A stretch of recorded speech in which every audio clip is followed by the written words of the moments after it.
Is this thing on? Are we on? Is the camera on? Oh, welcome to TASA.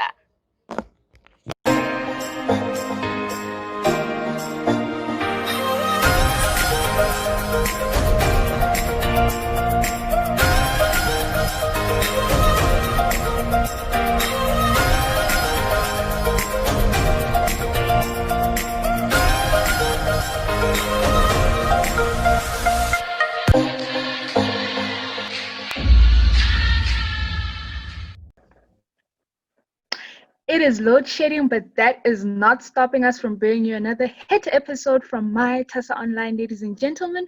Welcome to My TASA Chats during the lockdown. I am your host, Mpho Mthombeni, and this is us. On today's episode, which is the 6th episode, we actually made it to the 6th episode. Yes, so thank you very much for always supporting us and tuning in. As we all know that today is the 15th, meaning tomorrow's the 16th of June, which is a public holiday in our country, and we are celebrating Youth Day. So that is what we will be going into. This is us remembering our purpose as the youth of 2020 in light of what happened in 1976. But I am not alone. I have my co-host, Nasipi Piti, who will be bringing you the news from the street. Nasipi, give them what's happening in the streets.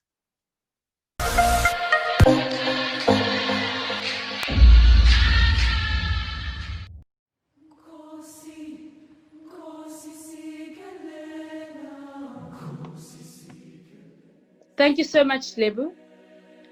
As we know that June 16 is a very special holiday, we're just going to share a few of the feedback that we have received from our guests on our social media platforms. We asked our viewers if they celebrate Youth Day, and most of them said yes, they do celebrate, and others don't celebrate Youth Day. We asked the viewers if they are happy with the turnout of today's youth, and although this is not a statistically correct representation, but more of the youth said they're not happy with the turnout of today's youth. We asked the viewers the one thing that inspires them from the youth of 1976. One viewer says, not wanting to be taught in Afrikaans, but the survivors later send their kids to Afrikaans schools.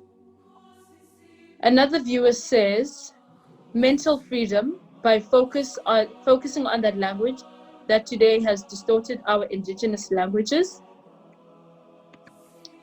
This viewer says, always look out for your fellow brothers and sisters, society as a whole. So that's what inspired the viewer there. Fight against what is wrong, no matter how powerful the forces backing what is wrong are. Fight for justice, I agree with this one, and to help others, even if it's inconvenient, and you personally have nothing to gain from it. Even with so many reasons to hate, which in the worldly eyes is justified. Black people have overcome that hate with love. The hurt is still there, but love. I think love always prevails. This viewer says that students manage to use and express their voices while putting their lives on the line. We then asked our viewers another question. This question asked the viewers what change they would most like to see occur in the name of South Africa's youth. So here are the changes. There must be a balance in the labor market. There's more skills than there are jobs. Think about it. Theoretical and practical life skills must be part of the curriculum from junior level. Family planning with a reference to the economy must be taught at schools at an early age. Direct education towards acquiring skills of production in the primary industry. Address social issues of boys and girls at an early age For example, equal treatment, cultural flaws that perpetrate discrimination, physiological and psychological differences between men and women, importance of home language and foreign languages, financial education should be taught at an early age, and people should learn and know how to work for money. It doesn't end there. The viewer also says differences, oh yes, financial education should be taught at an early age. People should learn and know how to save money, importantly, invest and grow them. Okay. And here, ladies and gentlemen, in South Africa, there are many ways to invest and grow the money. Education must emphasize the importance of critical skills such as scientific and technological skills so that the means of production in the primary sector of development can fall in the hands of the citizens. This can help eradicate the economic disparities between the majority and minority population. And of course, we asked another question, how the viewers celebrate their Youth Day. The responses were as follows. This viewer says they do not celebrate Youth Day, but parents and family dress up in school uniform for work or an outing. I acknowledge it. Instead, I don't really celebrate Youth Day. Of course, some viewers don't celebrate. The other question that we asked, what did the youth of 1976 fight for? If you date back in history, their rights to education, and also that Afrikaans shouldn't be a mandatory language for instruction for Black students in schools. They stood firm in what they believed in. They were not shaken for any reason whatsoever. Courage and standing your ground and for what you believe in, and that's what we do honestly see when we date back into history. Fighting against Bantu education, they wanted us to have the same access to education as white people. How relevant is today's youth in comparison to the youth of 76? If you don't know where you come from, you don't know where you are going, and that is very true. You need to know where you come from. A lot of people sacrificed for us to be where we are today, to enjoy the lifestyle and opportunities we have today. Otherwise, we wouldn't have the opportunities we have at the moment in South Africa. We learn from the past shows us that wrong is wrong, even if the law says it's right.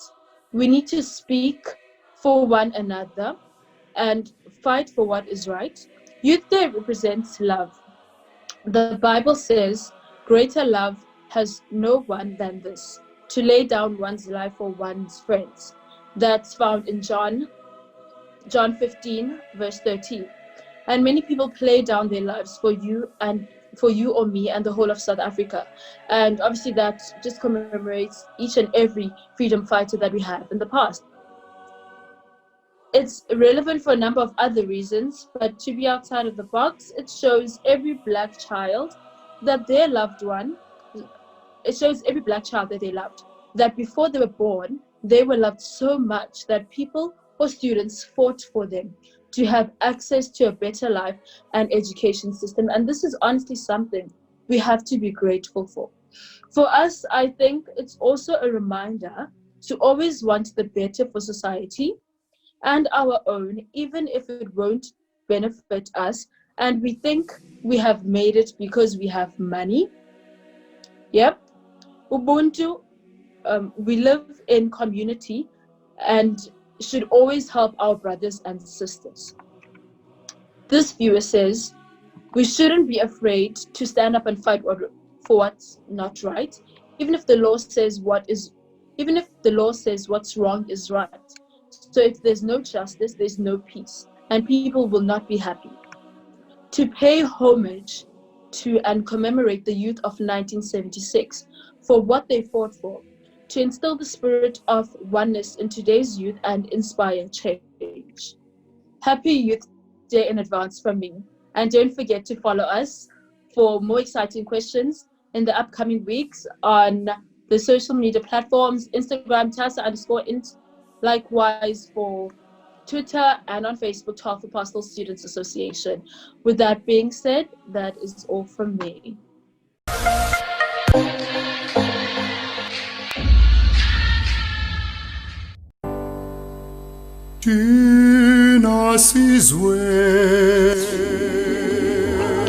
Indeed, happy Youth Day in advance.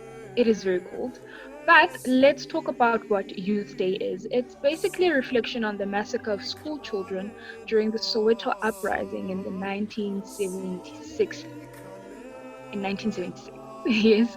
However, as much as there were casualties during that time, they really played a role in fighting the inequality and oppression caused by the apartheid era. But we have a very special guest today who is going to deliberate more on today's topic as the youth, because we are about the youth. So, our guest is the former NEC of the 12 Apostle Student Association, having served 2 terms as chairperson, a member of parliament serving on the portfolio committees of mineral resources and energy and small businesses development. The state founder of hashtag Put South Africans First. Yes, he is the founder of the hashtag. It is an initiative that seeks to empower and improve the material conditions of the people. It has built houses for people, assisted students who were arrested, gave food parcels, established a community vegetable garden, and. Ladies and gentlemen, he is the servant of the people, the president of the African Transformation Movement, Zungula. Mr. Thank you. Thank you so much for having me. And I want to first start by greeting everyone who's listening and watching from home. And I want to basically appreciate TASA for organizing this dialogue. I want to call it a dialogue because we need to talk and deliberate on these issues. You know, as a Christian organization, I think there's a lot of work that TASA needs to do in terms of decolonizing the minds of the people spiritually, because we find that most Christians believe or are made to believe the things of the earth do not matter to them and they must just focus on the afterlife. And there was a time, it was the 2011 conference, TASA conference, where one of the speakers said, we must not be heavenly minded and earthly useless, because we've got a role to play as young people, as Christians, as believers in our country. And churches or religious organizations play a huge role in our society. That is why if you go to England, the Church of England is the major shareholder of the biggest bank in England. Therefore, the churches or the church should play a very prominent role in terms of dealing with the socio-economic problems at the time. So this subject today is not only personal to me or of a great significance to me personally, but also to the country as a whole, particularly at this point in time in our nation's history. Tomorrow will mark 44 years since the Soweto uprising, which saw many young black learners which were brutally and viciously gunned down in cold blood at the hands of a racist and savage apartheid regime, which found its pleasure in the suffering of the black child. Tomorrow will mark a day where young brave learners left their parents, left their homes, left their political leaders, and took their matters into their own hands. Tomorrow will mark a day where young people decided change is not going to come to them on a silver platter, but they're to demand it, they're to fight for it. Indeed, they needed to take it by force, even if it meant they should die. That is who we're talking about when we're talking about the youth of 1976. With so much courage, so much will to succeed, so much bravery. Sometimes I ask myself if in us, in 2020, particularly as young people, do we still have the bravery of Tshediso Radebe, the courageousness of Hastings Ndlovu or Hector Peterson, it would be a great tragedy for us to believe that the conditions present in the apartheid education system, which forced Tshediso Mashinini and 100 of other black learners to the streets, do not exist today. In order for us to truly evaluate the youth of today and its involvement or lack of in the political processes, we need to understand why the youth of 1976 sacrificed their lives and sacrificed their lives. Today, the Soweto uprising, to a large extent, is limited to being about the language of instruction which was used at the time, which is Afrikaans, whereas the fight was far greater and far deeper than a mere language of instruction.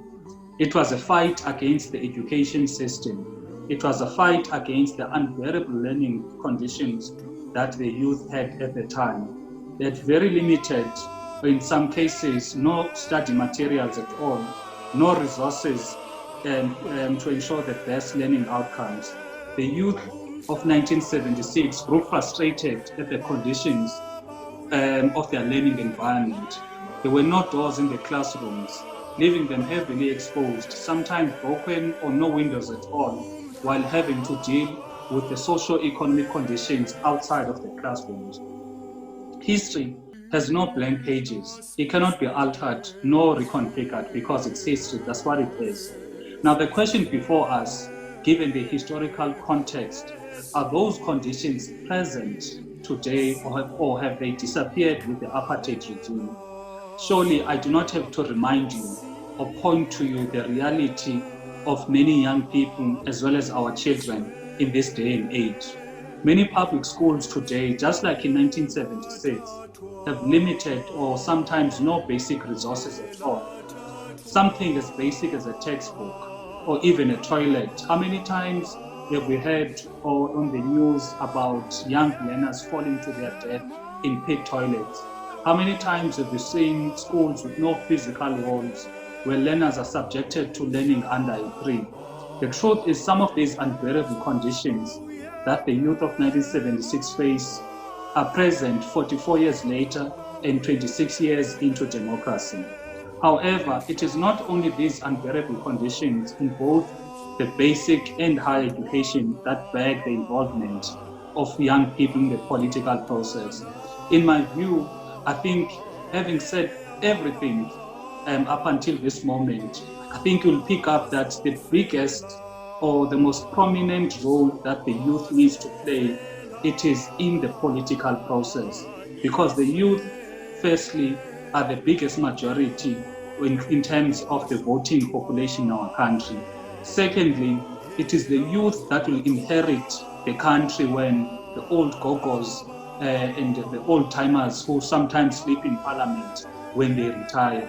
Therefore, the lack of participation in the political processes from the youth only means that there's a lot of work that they'll have to do when it comes to changing or making the country work for everyone who lives in it. So it is also the economy, particularly the microeconomy, that young people need to be part of.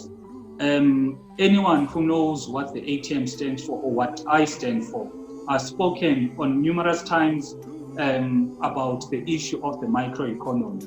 Young people today face an unprecedented socio-economic plight, and it is upon them to bring about change.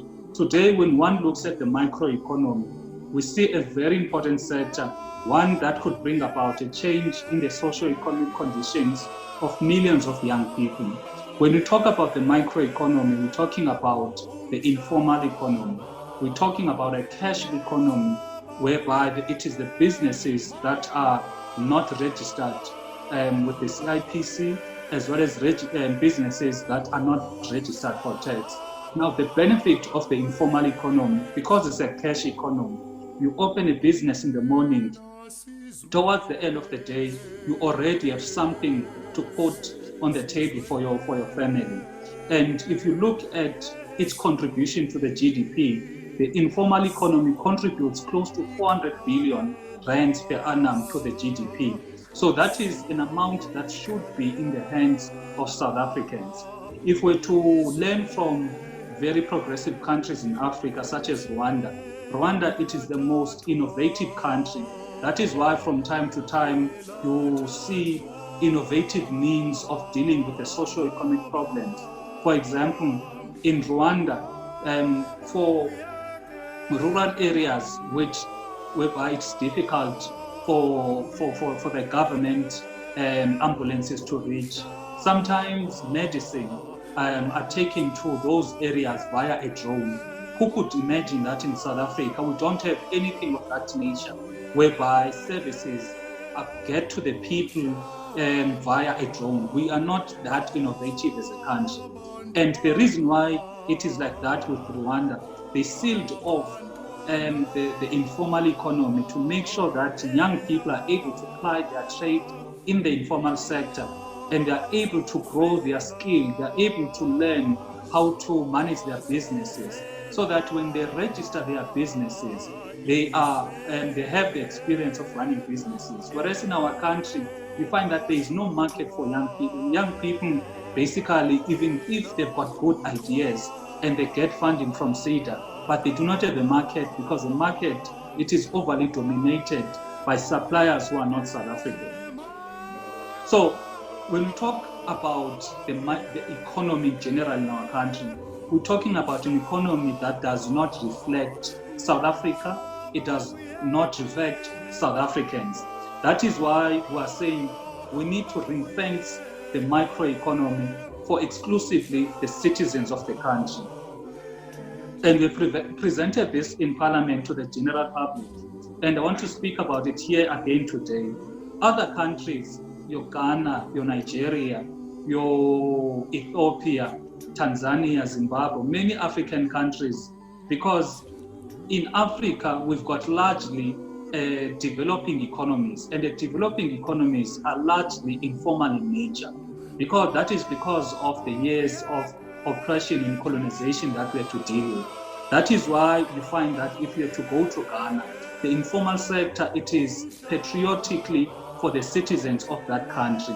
That is not xenophobic. That is not against the spirit of Ubuntu. That is not against the spirit of Africanism. It is a country looking out for its own citizens. Hence, you find that even in the Middle East or European countries, if you want to open, for example, a coffee shop, you need to partner with a local. Therefore, the structure of all of these economies are biased towards benefiting the citizens first before they can benefit the other nationals who come from other countries. But the issue is not only limited to the microeconomy, the informal economy, but also the macroeconomy. It is one of the biggest issues. However, we're saying the priority for now, it is the microeconomy, because we need to arrest unemployment, we need to arrest poverty, so that when we take on the bigger fish in the sea, we do not go to war with soldiers who are hungry. We cannot win this fight if majority of the citizens of our country cannot eat, if the majority of the citizens of our country are largely dependent on the state for anything. That is why, for example, to look at the minerals. The minerals are not owned by South Africans. The mines are not owned by South Africans. They are largely owned by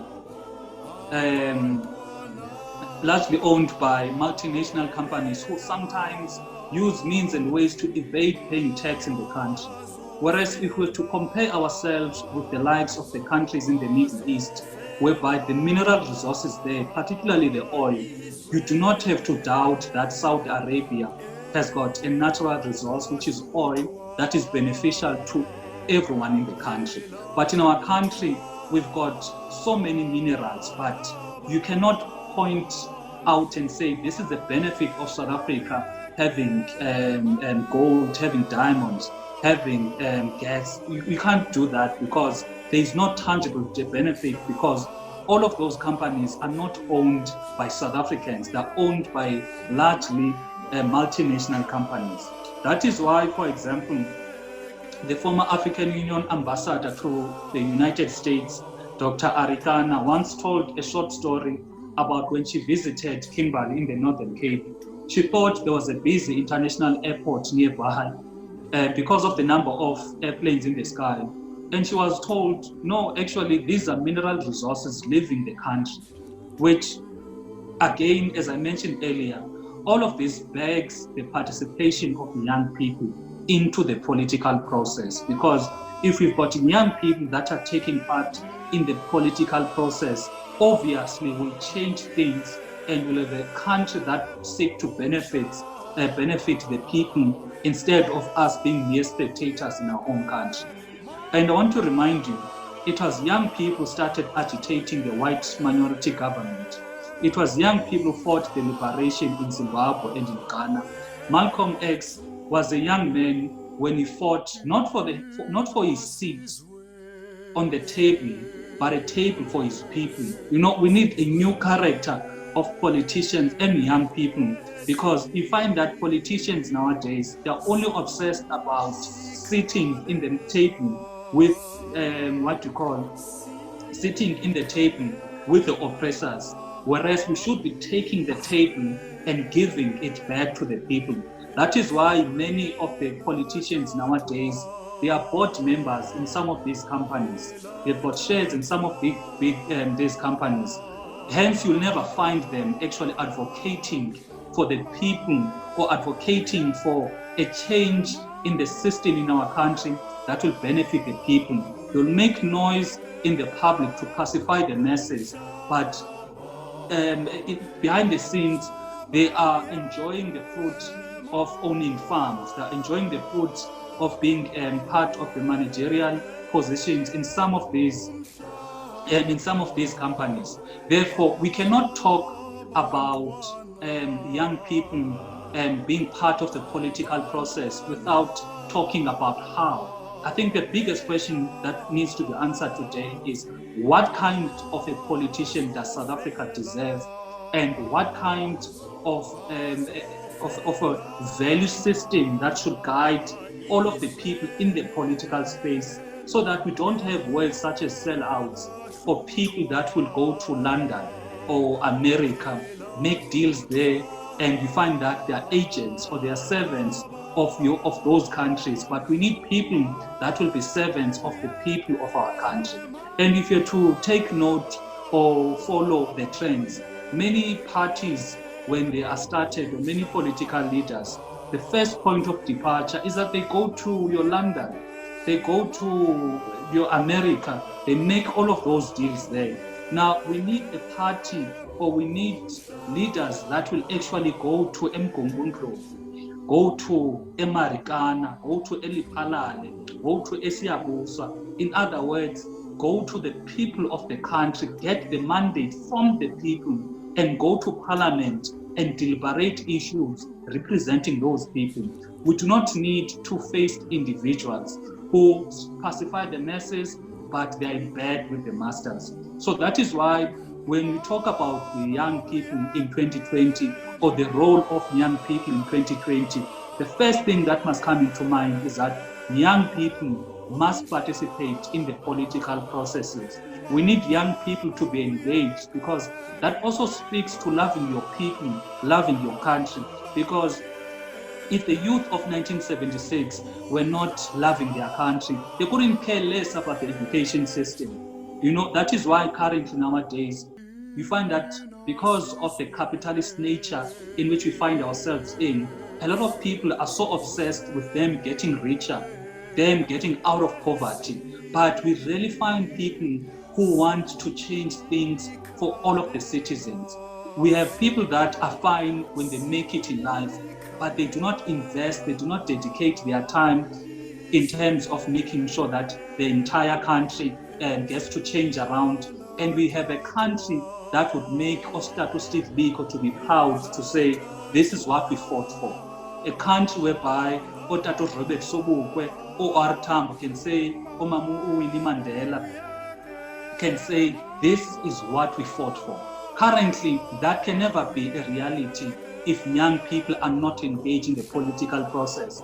that is not a reality if young people, when engaged in the political process, they do not transform the politics of our country.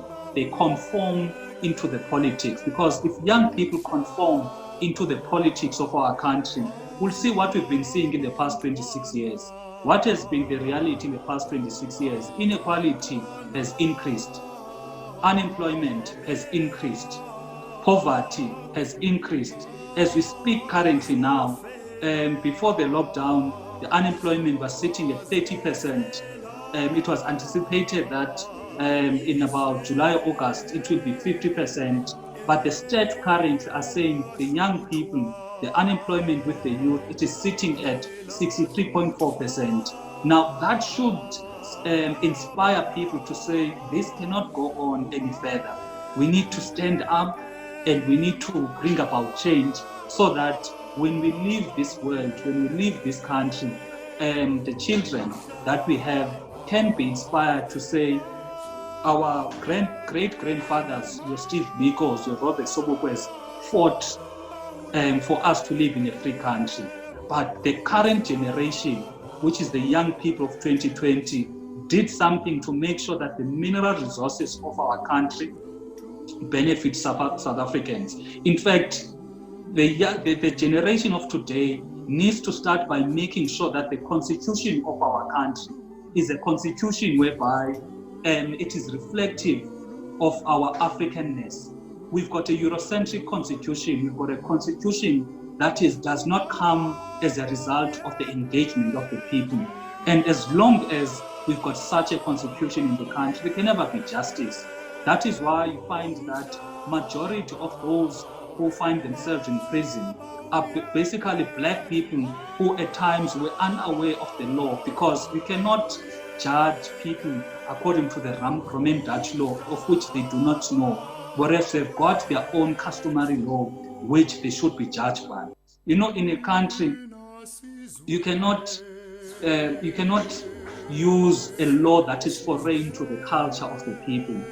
Any law that you must use must emanate from the cultures, from the values of that country. Hence, you find that South Africa is using a foreign, constitution, and it is using laws that are not South African. This was confirmed a few weeks ago when the minister, Sisulu, said the electoral law in our country basically was drafted and finalized in Denmark. Now, a person can just say, but it's just the electoral law. But if you think beyond the consequences of that electoral law, it means South Africans did not decide on their own on the manner in which they want to choose their leaders. It was Denmark using its own system, own Eurocentric Scandinavian system, whereby it was imposed on South Africans. Now, that is why you are saying, without a complete change in the constitution of our country, that a constitution that must reflect the will of the people of our country, we can never win this battle. And I want to conclude by saying on this issue of the constitution, because I know, they've painted this idea that South Africa has got the best constitution in the world. And you need to ask yourself that if this indeed is the best constitution in the world, why aren't the first world countries, your France, your Britain, your America, your Italy, your Switzerland, copying the constitution? Because you see, even China copies everything, but they've never copied our constitution, even if it's termed the best constitution in the world. Now, we need to understand that it is for young people to take up this fight to decolonize our country, decolonize our education system, decolonize our heritage, to have a true African country. Again, we need to take part in the political systems, particularly the culture, change the culture to be reflective of our African values and morality. Because South Africa politically was not captured recently, as many would say, but the capture began as early as when the white minority knew they are going to lose power. What they did was that they co-opted few individuals into the companies that they run. That is why you find that a lot of the leaders from back then and even now became billionaires out of those deals that they made. That is the definition of capture, if we're to speak the honest truth. Therefore, if we do not deal with how people in the public office are not servants of the people, rather they are in bed with the oppressors, we can never be able to move anywhere as a country. Hence, you find that there is no independence. Hence, you find that we've got leaders who speak in a certain way when they are depending on who they are addressing. If they're in a township Kwamashu, they will say land expropriation without compensation. But when they are speaking in Sentin, they will say your land is safe with us, because there's no independence. We need leaders who are independent, leaders who speak what comes from the people of our country, not leaders who are skeptical about losing these deals that they've made, the deals that they've made with their friends. Hence, you find that this capture and the using of resources with our people has made people to be enemies, Africans to be enemies. And I want to speak and ask you a question. How many times have we heard about young leaders being shot and killed because of their political ideas, of their political affiliations? And it did not happen in 1976. It is happening in 2020, whereby people, regardless whether they're African or not, if they are belonging to a particular political party or they've got a political thought, sometimes they end up getting killed. So all of the political killings that happen in 2020, we need to ask ourselves, is it part of our DNA as Africans to bring so much harm and hatred towards one another? Hence, you find that this thing has been inherent in our politics. Hence, you find from time to time, we find Africans being destroyed by the media, because they're trying to, if they can't destroy you in terms of your image in the media, they end up going to physically kill you, because that is a culture of South African politics, of which if we do not stand up as young people and we redefine politics, it's most likely to go on for a longer period of time. And we need to look at the bigger picture. The bigger picture is that we must not view political parties or political affiliation as enemies. The enemy must be the system that perpetuates the inequality, the poverty, the unemployment, and the state whereby South Africa is not an independent country. South Africa is not an independent country. That is why it's still a member of the British Commonwealth. And if you were to ask yourself a question, you can never hear Israel or some Jews actually praising Hitler, because we know exactly what Hitler did to the Jews. But in our country, there's a portrait of Queen Elizabeth in our own parliament. The Queen Elizabeth, who is the head of the British monarch. And the British monarch is the reason why South Africans are landless. It is the reason why the minerals in our country do not benefit South Africans. It is the reason why South Africans have lost their identity, have lost their heritage. Therefore, it does not make any sense for South Africa to be part of such a colonial institution such as the British Commonwealth. That is why we need young people to actually ask ourselves, in fact, have a direction to say we need to divorce ourselves from all of those colonial institutions.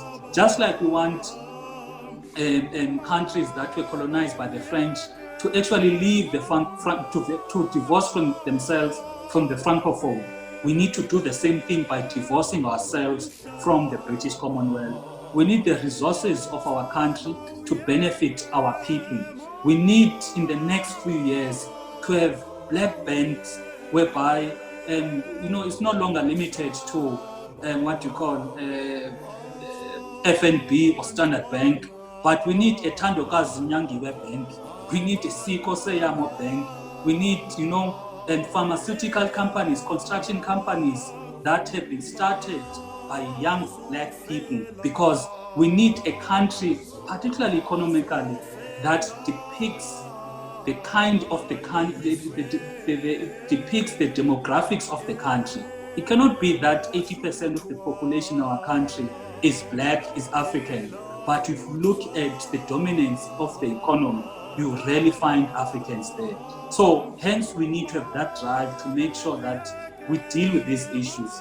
And lastly, we need to be forward-thinking as young people. You know, I stand before you as a 32-year-old, and I want to imagine that I will live and I'll pass 100 years. But if I were to say in 2050, which is 30 years from now, what will be the change in our country?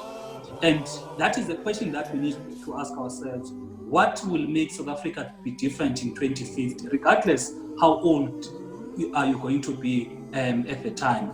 And the question is, if you want South Africa in 2050 to be truly independent, to be free from gender-based violence, free from any kind or any forms of criminality, free from unemployment, free from poverty, free from being a lost state, but to be a true nation. We're not a nation, just a country as South Africa.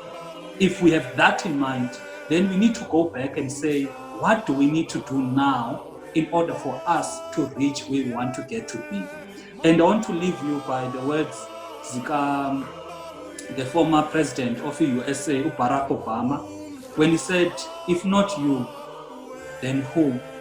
If not now, then when? I thank you.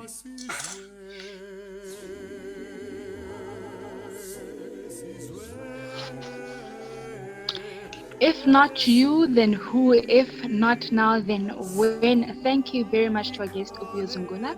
Right now, I will be taking questions from the public. Yes, the electricity is back. So, let us start here. I'm just going to take 3 questions and our guest will answer them. So, they go as follows.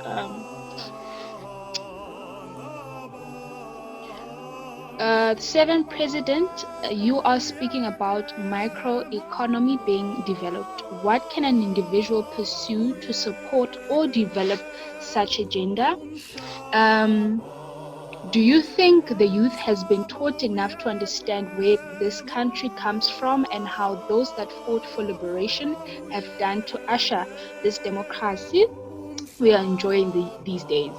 And lastly, have we done enough to honor the courage and resilience shown by the 1976 students in the Soweto uprising? If not, what do you think is stopping us?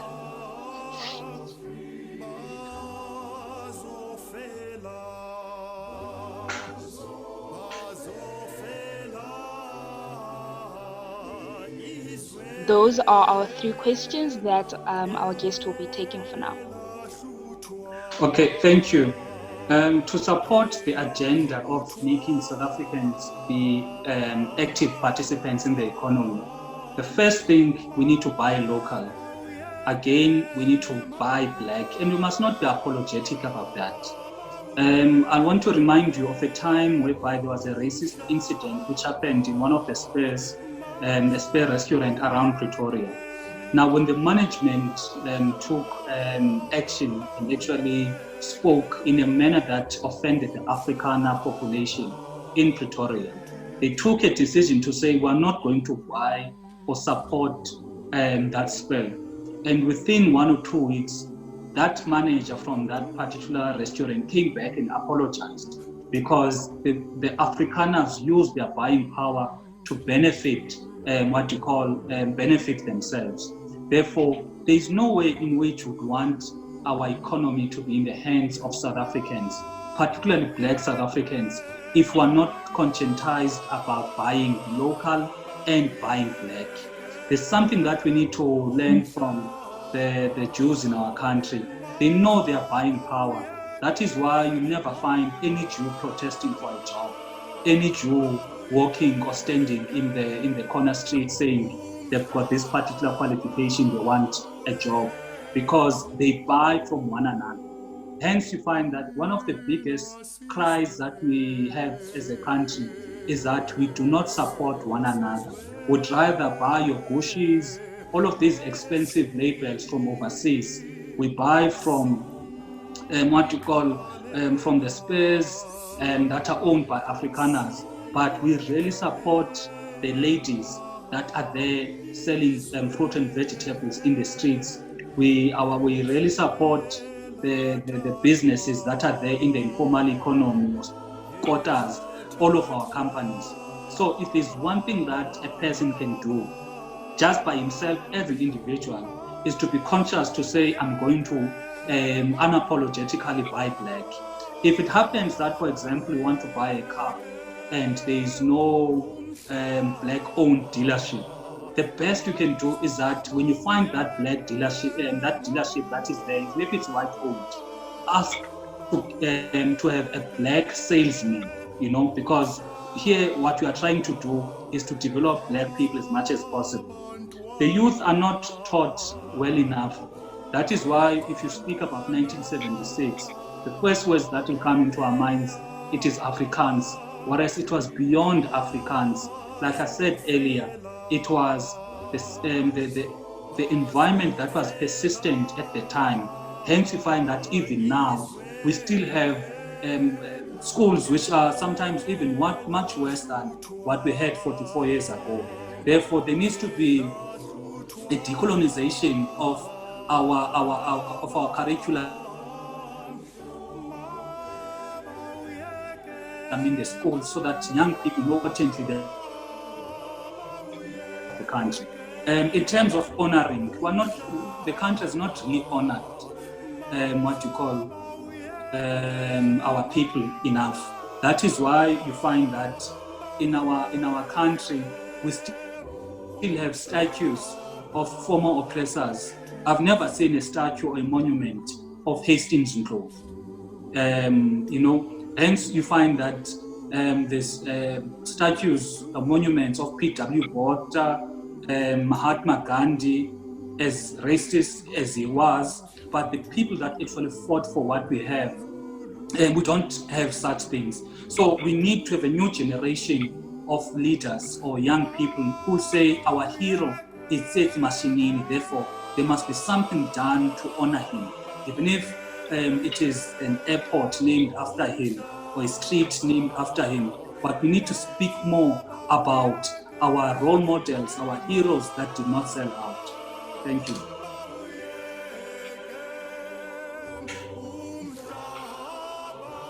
Okay, I am gonna take one last question before we close off. President, great talk. I would love to hear your views whether there's a difference between a politician or a political activist versus an academic. I'm raising this because as young people in particular academics, we tend to de-associate ourselves with political activities. That's our last question. The manner in which the country has divided your religious institutions, your academic institutions, your civic institutions, it has made people to believe that they are apolitical. Whereas if you look at the role that, for example, academics played, arts and culture, your Miriam Makeba's played during the times of apartheid, look at the contribution that was made by religious leaders. We find that everything that we do in our country is political. There is no way in which you could say you are a church leader, you are operating outside of politics. You are an academic, you are operating outside of politics. Because academically, we're supposed to be producing material, especially in the higher levels of research. We are supposed to be producing materials that will not only benefit your field of study, but the greater society, and that is politics. So we need more people, we need more people, regardless whether they are in the arts and culture space, they're in the religious space, or they're in the academic space. We need more people that will have contributions that will change our our country for the better. Because we want people whereby they are going to have a contribution in our country. In the past 26 years, you find that in 1994, the contributions were welcome. There was no way to say, when you're academic, stay in school. When you're a church, just pray for us, leave politics to us as politicians. Rather, we had a system, or we had a government or a political climate that was all-embracing, all-welcoming, to say, regardless your field of expertise, come and contribute to your country.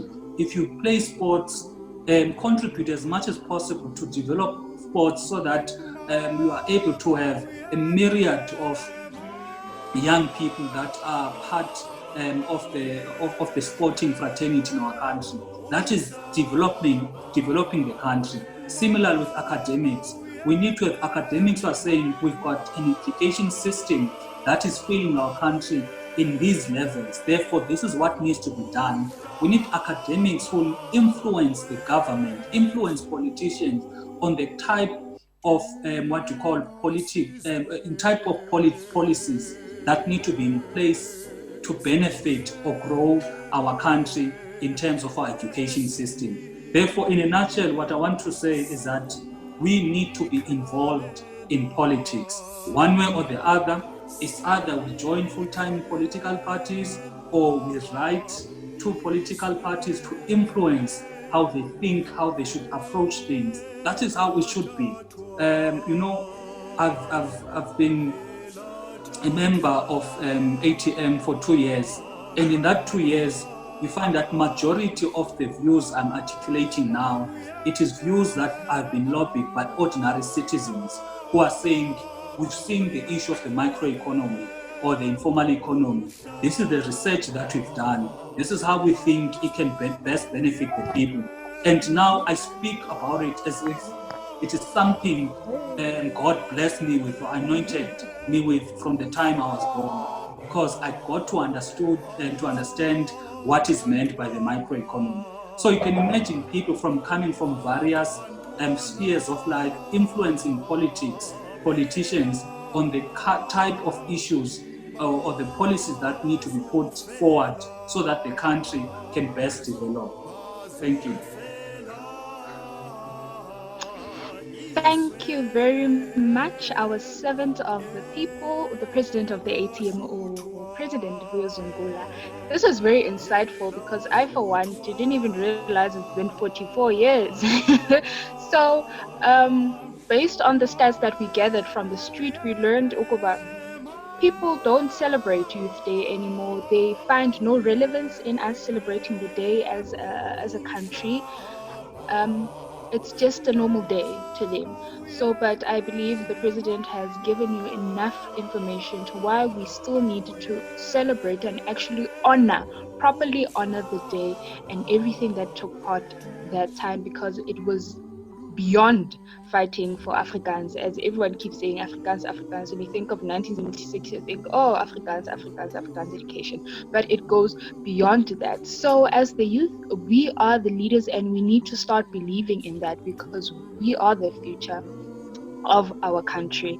That is it from us as the online team. Thank you very much. I think we should actually have a session with the president more often, because questions are flooding in, but because of time, we will capture your questions and they will be answered and uploaded on our YouTube channel. Be sure to subscribe on mytasaonline. From us, we say thank you, good night. Thank goodness the electricity is back. I'm going to hand over to our father to close for us.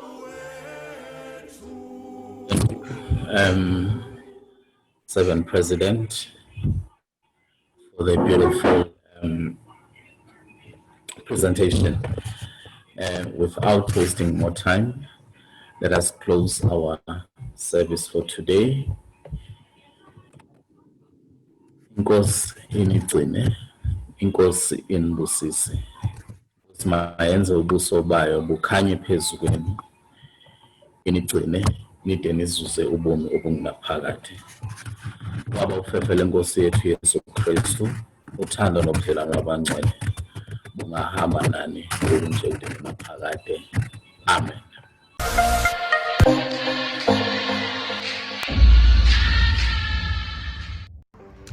Thank you for watching. Please be sure to check the description box below to find TASA in your province, and be sure to subscribe for more on us.